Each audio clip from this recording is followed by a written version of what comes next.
चीन ने अमेरिका को धमकी दी है कि अगर आपने ईरान पर अटैक किया तो आपके रेयर अर्थ की सप्लाई हम तुरंत स्टॉप कर देंगे। बड़ी धमकी है साहब, बहुत बड़ी धमकी है। ये धमकी देने के लिए भी आपका दिल और जिगर होना चाहिए। और इस मामले में तो चाइना की तारीफ करनी पड़ेगी, कम से कम वो अमेरिका के खिलाफ तो खड़ा है। और अगर वो ईरान पर अटैक करता है तो ईरान को जो सप्लाईज देनी है वो चाइना बिल्कुल देता रहेगा, रेयर अर्थ भी रोक देगा और तेल भी एक्स्ट्रा ऑर्डिनरी डिस्काउंट पे मिल रहा है अब चाइना को रशिया से भी और ईरान से भी। इसके अलावा भारत ने अपना चबाहार पोर्ट जो है परमानेंटली लूज कर दिया है और अब ईरान के जो विदेश मंत्री हैं उनका भी स्टेटमेंट आया कि we are absolutely disappointed by the India stand for siding with Israel and America totally and it was the time actually Iran needed India support but India is nowhere to be seen actually. तो India ने सिर्फ Iran को ही abandon नहीं किया है, Palestine को भी abandon कर दिया है और साथ में रशिया को भी अबेंडन कर दिया है। और ये कहना कि हम अपने रणनीतिक हितों को साधेंगे, लेकिन प्रिंसिपल नाम की भी कोई चीज होती है। जब प्रिंसिपल ही नहीं तो आप क्या साधेंगे अल्टीमेटली। बड़ी धमकी दी है चीन के अंदर ही साहब, वो दिल और जिगर है जो धमकी दे सकता है। बोलते हैं आपको जो करना है कर लो, अगर आपने हमला कर दिया तो आपको रेयर मेटल नहीं मिलेंगे और आपका जो मिलिट्री जो है पूरा का पूरा 48 घंटे में ठप हो जाएगा। ये भी बोल दिया है 48 आवर्स में आपका मिलिट्री इंडस्ट्री पूरी ठप हो जाएगी। मैं आपसे कह रहा हूं कि आपका रेयर मेटल का एक्सपोर्ट इमीडिएटली रोक दिया जाएगा। अमेरिका चाइना से रेयर मेटल खरीदता है और दुनिया में चाइना के पास सबसे ज्यादा रेयर मेटल है। और धमकी ऐसे टाइम दी है कि जब तेहरान और वॉशिंगटन के बीच में ओमान की मीडिएशन में बैठक होनी है और 31 मार्च को जिनपिंग जो है वो आप इससे ट्रंप से मिल भी रहे हैं क्योंकि ट्रंप जो है चाइना जा रहे हैं। लेकिन अगर ये अटैक होता है तो ये विजिट भी नहीं होगा और रेयर अर्थ मेटल जो है वो भी सारे के सारे जो है स्टॉप कर दिए जाएंगे। इनका उपयोग आपका रडार सिस्टम में और हथियारों में और मिसाइल्स में होता है और अल्टीमेटली फाइटर जेट्स में भी रेयर अर्थ मेटल का इस्तेमाल किया जाता है। अमेरिका के सबसे खतरनाक F-35 और F-22 में भी इसका इस्तेमाल किया जाता है। अमेरिका के कुल खर्च का 5% रेयर अर्थ मेटल के उत्पादन में किया जाता है और बाकी जो है अलग अलग चीजों में। ईरान को हथियार बेचने की तैयारी भी लगभग पूरी हो गई है। ईरान चाइना से सुपरसोनिक एंटी शिप मिसाइलें खरीदना चाहता है जिसको लेकर सहमति बन गई है। इस डील के तहत ईरान को चाइना से CM-302 मिसाइलों का जखीरा मिलेगा। ये सुपरसोनिक मिसाइलें 290 किलोमीटर की मारक क्षमता रखती हैं और इससे मिडिल ईस्ट के अमेरिकन बेसिस आसानी से तबाह हो सकते हैं। स्टॉकहोम इंटरनेशनल जो पीस रिसर्च इंस्टीट्यूट का मानना है कि चाइना जो मिसाइल ईरान को दे रहा है वो काफी खतरनाक है और सिपरी के मुताबिक चाइना CM-302 को दुनिया की बेस्ट एंटी शिप मिसाइल के रूप में पेश करता है जो एयरक्राफ्ट कैरियर को या नेवल फ्रिगेट को डुबोने के अंदर काफी है। ईरान सबसे ज्यादा तेल और ऊर्जा जो है चीन को बेचता है। लॉजिस्टिक मैरीटाइम प्रोफेशनल की रिपोर्ट के मुताबिक चाइना पर डे कम से कम नहीं तो 18 लाख बैरल तेल ईरान से खरीदता है। तो 80% जो तेल है वो चाइना को जाता है। वेनेजुएला की घटना के बाद चाइना की डिपेंडेंस ईरान की ओर ज्यादा बढ़ गई है और अगर ईरान और अमेरिका के बीच में जंग छिड़ता है तो उसका सीधा असर हॉर्मुज स्ट्रेट पर पड़ेगा। चीन का सारा बिजनेस इसी रास्ते के जरिए होता है तो हॉर्मुज के चौक होने से चीन को भी नुकसान होगा, लेकिन ये जो गल्फ नेशंस है उनका भी काफी बड़ा यहां पर नुकसान होने की संभावना है। लेकिन चाइना की शाबाशी है कम से कम कि वो अमेरिका को धमकी तो दे सकता है, उसमें इतनी हिम्मत है कि तू करेगा मैं तेरा रेयर अर्थ को स्टॉप कर दूंगा, तब तू क्या करेगा। और दूसरी खबर यह है कि इंडिया ने इजराइल का साथ देके एक किस्म से चबाहार पोर्ट को लूज कर दिया है। एक ऐसे मौके पे जब इजराइल और अमेरिका ईरान के ऊपर हमला करने जा रहे हैं, इस मौके के ऊपर अपने सदाबहार दोस्त को कुर्बान कर दिया भारत ने और कहा कि हमें तुम्हारी जरूरत नहीं है।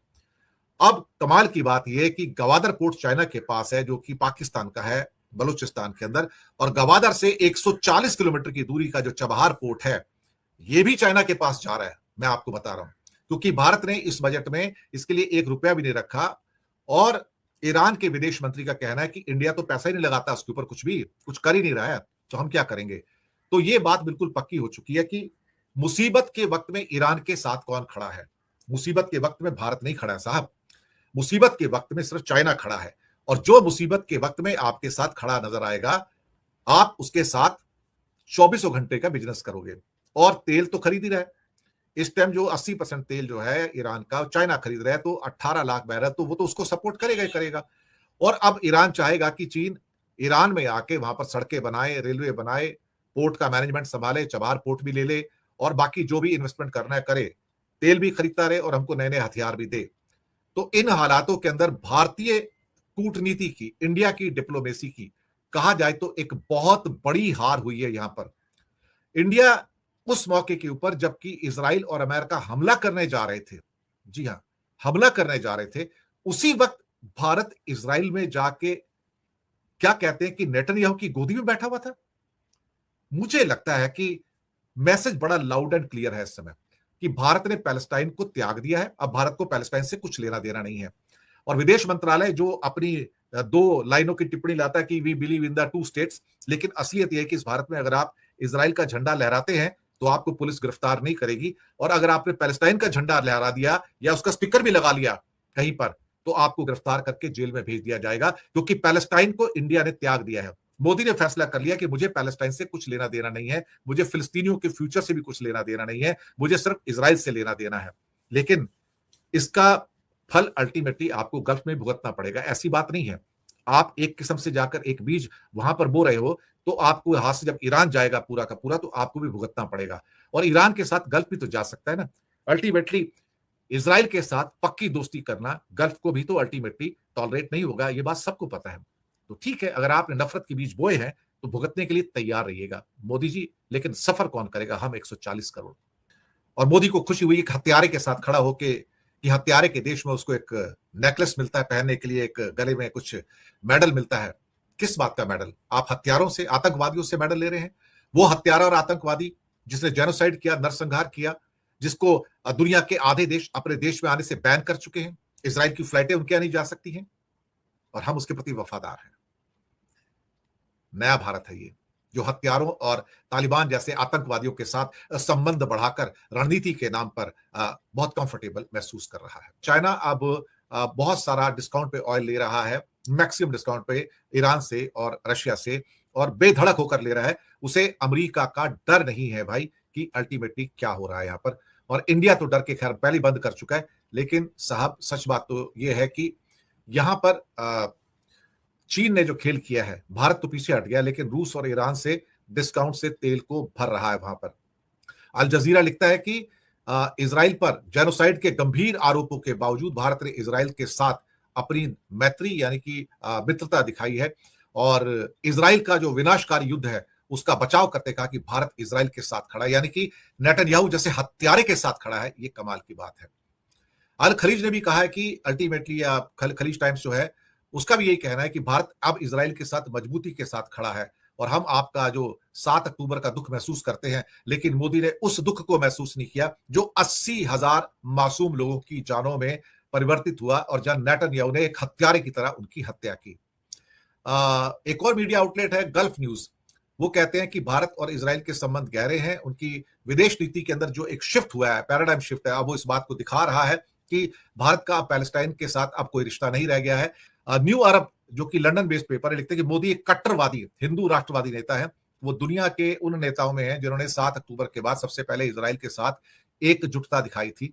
और ईरान को हमने डिच किया है, ये भी बात सही है ना। ईरान को भी तो हमने डिच किया है ना। और ईरान के माइंड में भी आएगा, ईरान भी कहेगा अल्टीमेटली भाई आप भारत के साथ क्यों खड़े हो, अब ये आपके साथ नहीं खड़ा है तो इजराइल के साथ में, ये तो हम सबको मारना चाहेगा। तो कहीं ना कहीं भारत के लिए एक बड़ी प्रिकेरियस सिचुएशन है इस समय कि इंडिया कहां जाएगा यहां से। और 1 करोड़ लोगों को नौकरी जो है गल्फ के अरेबियन देश देते हैं, ना कि इजराइल देता है। चाइना के लिए तो बहुत फायदा हो गया। चाइना तो अमेरिका की परवाह करता नहीं, और चाइना का कहना कि भैया मैं तो तेल लूंगा और डिस्काउंट पे लूंगा, दोनों से लूंगा, रूस से भी लूंगा और ईरान से भी लूंगा। अब रही बात इंडिया की, तो पहले कमी आ चुकी थी। अब इस समय रूस की ओर से चीन को $12 प्रति बैरल का डिस्काउंट बेचा जा रहा है, जो पहले $10 पे था, अब $12 का डिस्काउंट है। और इसके बाद जो ईरान से भी बहुत ज्यादा तेल खरीद रहा है, वहां भी उसको बहुत ज्यादा डिस्काउंट मिल रहा है। सवाल ये पैदा होता है यहाँ पर कि चीन को डर क्यों नहीं लगता, हम हमें डर क्यों लगता है अल्टीमेटली। ये बात तो सही है कि चीन उन देशों में नहीं है जो अमेरिका की गीदड़ भभकी से डर जाए। और उसने तो यहां तक कह दिया चीन ने कि अगर अमेरिका ने ईरान पर हमला किया तो उसी समय मैं तेरे रेयर अर्थ मैग्नेट की सप्लाई रोक दूंगा, तेरा 48 घंटे के अंदर सारी आर्मी की इंडस्ट्री ठप हो जाएगी, तब मुझे मत कहना। और चाइना जब कहता है करता है। जिनपिंग बहुत टफ टास्क मास्टर है, वो कोई आसान व्यक्ति बिल्कुल भी नहीं। जी अस्सलाम वालेकुम दोस्तों, अभी आपने भारतीय एंकर का रिएक्शन देखा है जिसमें वो बता रहे हैं कि चीन हर हाल में ईरान का साथ देगा। अगर चीन ने ये बोला है कि हम ईरान के साथ खड़े हैं तो वो हकीकतन उसके साथ ही है।